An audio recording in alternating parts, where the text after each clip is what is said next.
भारत जिस तेजी से सेमीकंडक्टर सेक्टर में आगे बढ़ रहा है, इस 1 ट्रिलियन मार्केट शेयर में एक अहम हिस्सा भारत का रहने वाला है।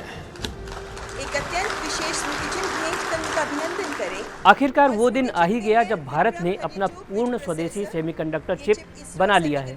नई दिल्ली में 2 सितंबर को आयोजित सेमिकॉन इंडिया 2025 के मौके पर आईटी मंत्री अश्विनी वैष्णव ने पीएम नरेंद्र मोदी को भारत का पहला पूर्ण स्वदेशी 32 bit micro processor Vikram chip सौंपा गया।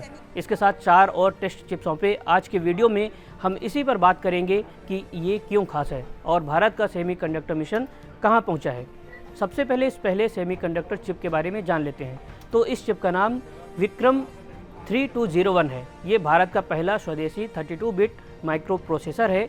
इसे इसरो की सेमीकंडक्टर लेबोरेटरी SCL चंडीगढ़ और विक्रम साराभाई अंतरिक्ष केंद्र VSSC ने मिलकर बनाया हुआ है। इस चिप को खास तौर पर सैटेलाइट्स और स्पेस मिशनों के लिए बनाया गया है, जो -55 डिग्री सेल्सियस से लेकर के 125 डिग्री सेल्सियस तक के कठिन तापमान और लॉन्च व्हीकल्स की कठोर परिस्थितियों में काम कर सकता है।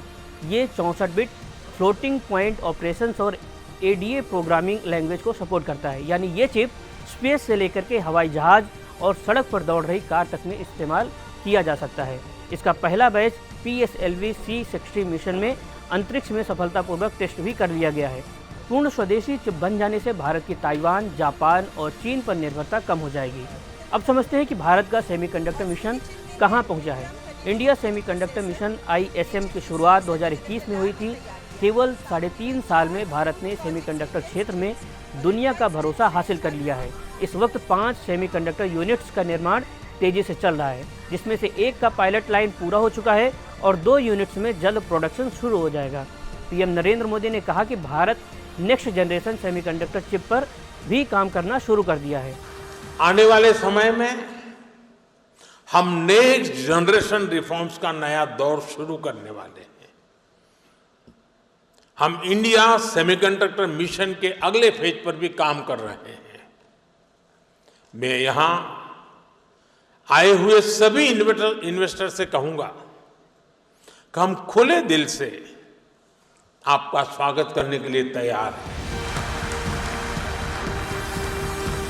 आईटी मिनिस्टर का कहना है कि भारत दुनिया का चिप डिजाइन का हब बन सकता है, क्योंकि दुनिया के 20% चिप डिजाइन इंजीनियर्स भारत में मौजूद हैं और क्वालकॉम, इंटेल, एनवीडिया जैसे दिग्गज कंपनियां बेंगलुरु, हैदराबाद और नोएडा में R&D सेंटर चला रही हैं। इसलिए भारत न सिर्फ दुनिया में चिप डिजाइन का हब बनने की क्षमता रखता है, बल्कि दुनिया के सबसे बड़े चिप एक्सपोर्टर्स में से भी एक बनने की काबिलियत रखता है। आपका इस खबर पर क्या सोचना है, हमें कमेंट बॉक्स में ज़रूर बताएं और देखते रहें NDTV इंडिया।